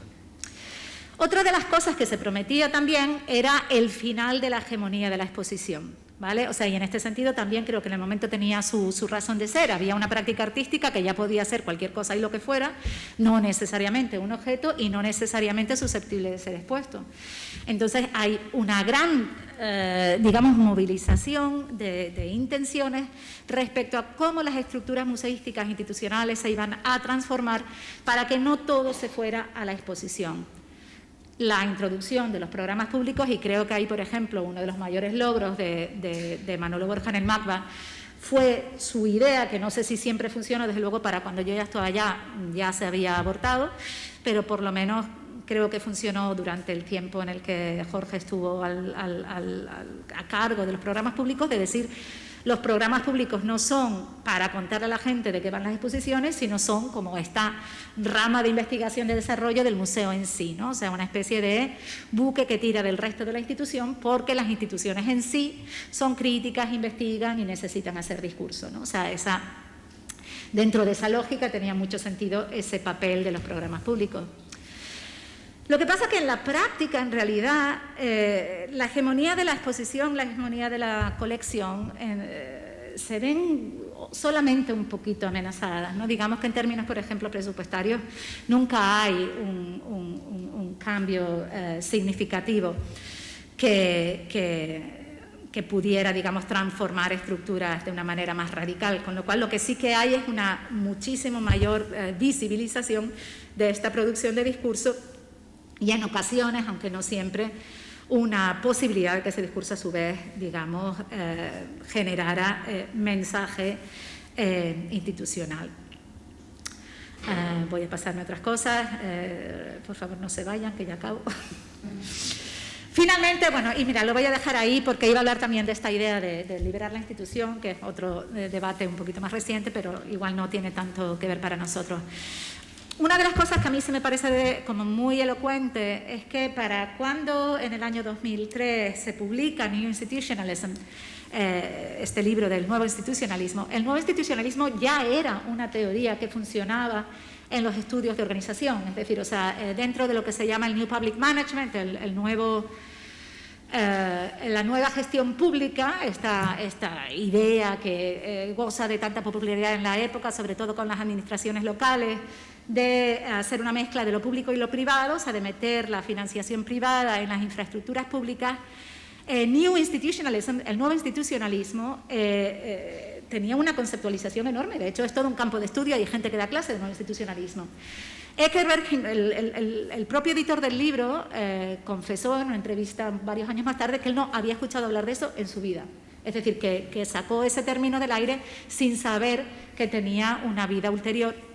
Y a mí una de las cosas que me parece muy curiosa es que en realidad se dan la mano muy bien. Es decir, en el nuevo institucionalismo hay una figura, por ejemplo, que se llama el entrepreneur institucional.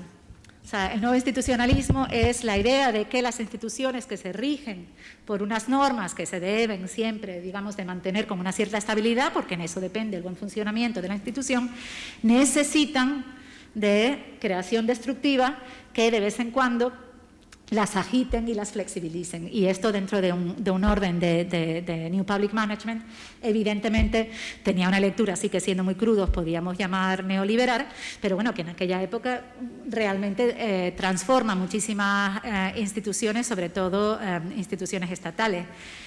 El institutional entrepreneur, el entrepreneur institucional, era este agente que era capaz de llegar, adaptarse a la institución, pero asimismo transformarla dinámicamente para que, digamos, consiguiera olvidar algunas de estas inercias y algunos de estos silos y algunas de estas como ideas asentadas que la llevaban a la osificación.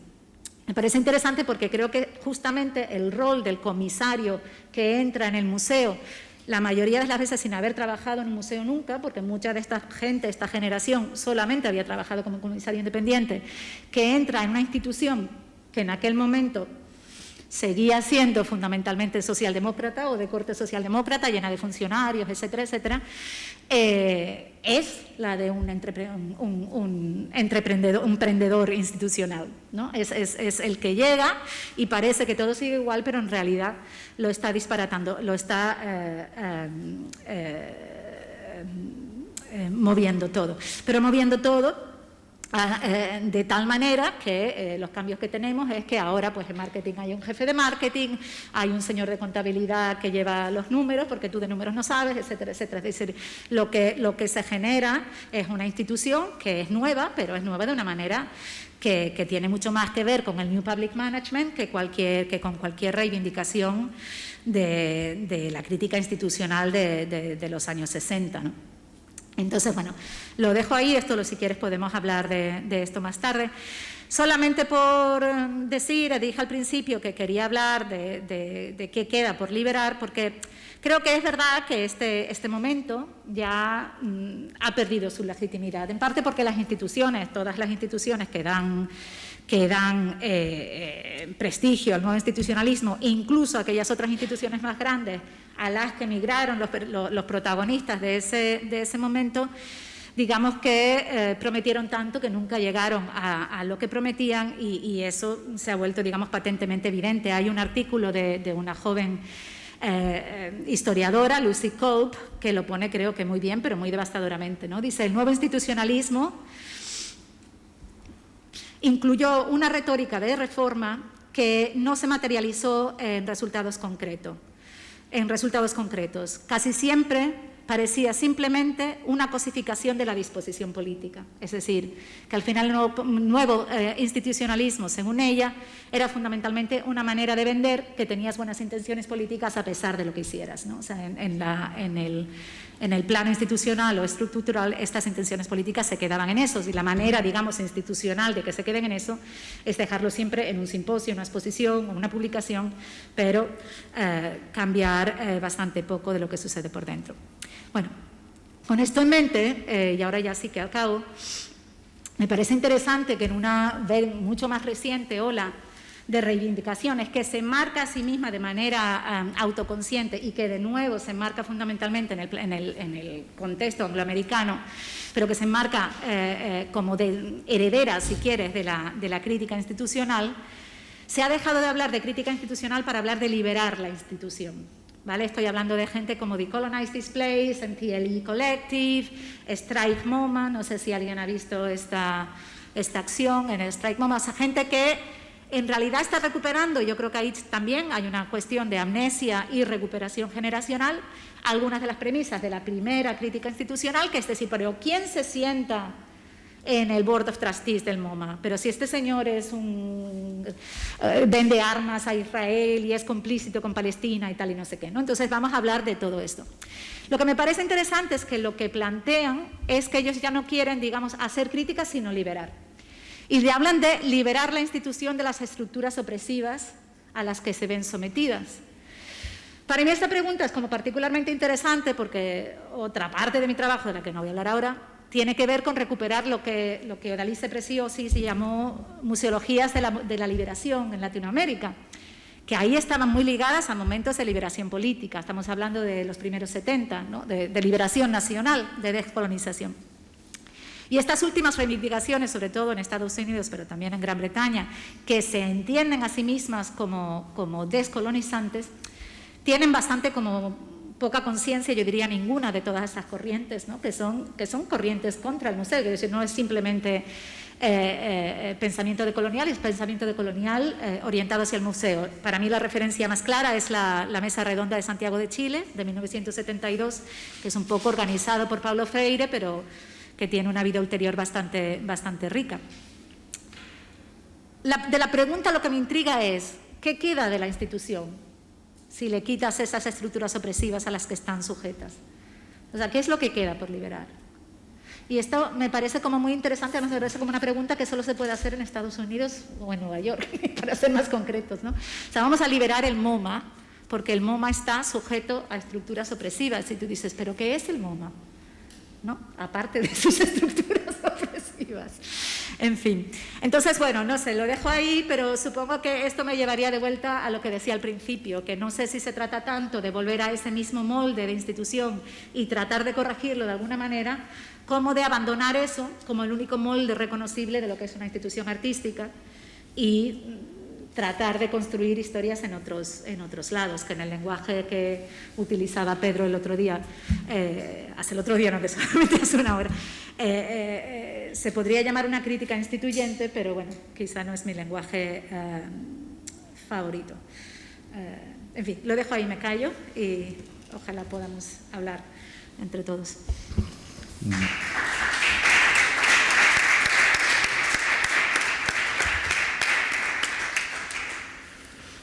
Bueno, teníamos marcado ese turno de preguntas para las 7, pero bueno, en realidad, bueno, tampoco empezamos a una hora prudente para poder estar a las 7 con esto y por otro lado porque las dos ponencias pues han sido como tan, digamos, tan completas o por lo menos tan intensas que no merecía la pena ni cortar en ningún momento, creo yo. Nada, si queréis damos paso al turno de preguntas o de valoraciones y simplemente comentar una cosa. Había anotado antes que una cosa que tú decías, Yaiza, que decías, sí, desde más que el museo, quizás la institución arte se da la posibilidad de criticar o dar su merecido al resto de instituciones. Me preguntaba yo quién da su merecido a la institución arte. Quizás venga por lo menos un poco perfilado con esto último que acabas de decir. Y había una cosa que me parecía muy interesante en el texto de Leire, porque hay un momento que deja unos puntos suspensivos, que cuando hablas de Principio Potosí, un poco en base a lo que se va contando en el vídeo, y que dice herida pero dormida, dice Pedro a través de Juan. Quizás podamos hablar de esto en el debate. Creo que podría ser también un punto interesante porque después de las últimas inauguraciones que tuvieron lugar en esa revisión de la colección, esa presentación de la colección que tiene ahora mismo el Reina Sofía, que de pronto se incluye para abrir esa parte, pues esa película de Basilio Martín Patino, la de Libre te quiero, que él también por otro lado también está en otra parte con canciones para después de una guerra, pero la idea de incluir el 15M dentro de la institución, que por supuesto no ha pasado desapercibida, se ha visto muy claro pues, en la prensa un poco de las ideologías que la podemos considerar, cómo hablan unos periódicos de ello, cómo hablan otros, pero creo que es más interesante también cómo se habla desde dentro del propio sector también, es decir, cómo se entiende ese tema de que se haya metido el 15M, máxime cuando unos años antes, quizás yo creo que fue en 2011, cuando el propio Manolo Borja pues en una de esas listas de que ha sido lo mejor del año, pues decía que lo mejor del año como digamos, no sé si eran exposiciones o eran eventos artísticos, había citado directamente como el 15M, lo cual pues era muy interesante, ¿no? Es decir, lugar al que lo llevaba.